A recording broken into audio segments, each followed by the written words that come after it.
Okay. One thing that I've used Stencil a lot. You know, they have really quick shipping. I think I ordered these and they were probably here within 4 days, not paying, you know, any kind of expedite fee or shipping. And for these particular ones, I've got the standard Mylar Captain type stencils. Why are there two? Well, this particular board,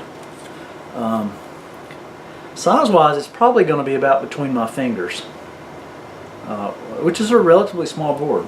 It's a little bit smaller than this development board. There's actually a routed tab here. If you broke that off, it would be about that size. The big concern is being able to dissipate the heat from the high side switches.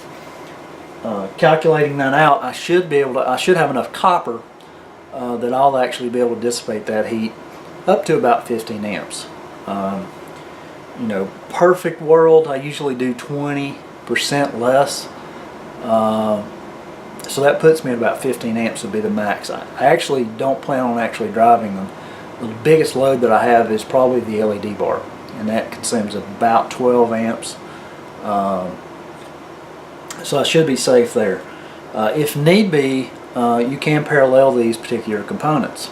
So if you had this and you had something that was more, you know, more amperage, you could actually just kind of pair the two together and basically turn them on and off at the exact same time, and that would not be an issue.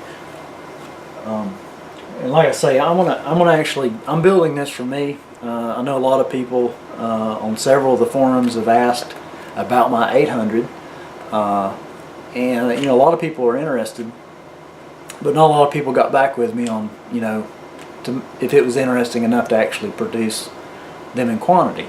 On that particular one, I think I did probably 2 prototypes. The last prototype actually ended up staying on the RZR, and as far as I know is still working in there today. But for this 1000, I kind of wanted to do something a little bit different and not actually use one of the big commercial mux units that I designed. I'm wanting to shrink that down into something that's for UTV-ish or you know, tons of other applications. Very few manufacturers actually make anything like this in a really small quantity, especially something that can be modified.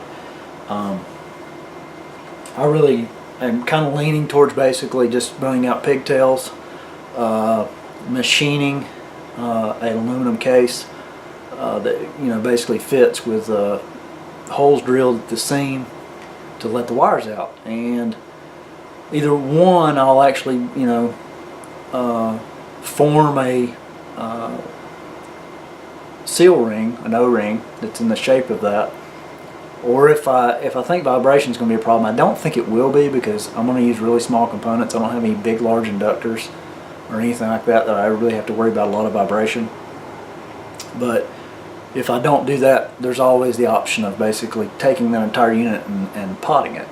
You know, that basically seals it up. But for right now, basically what I'm planning on doing is actually, you know, having the board and having a enclosure that is aluminum, that basically the board goes in, you seal it up, the wires are coming out those ports, and then just putting a conformal coating on the board itself. And generally that's way more than typical electronics that I've seen on these UTVs. And I know a lot of people go like through water and stuff like that, but I've had no issues actually, you know, building things like this, putting conformal coating on them and dump, you know, you can basically dip them right down in the water and they work just fine.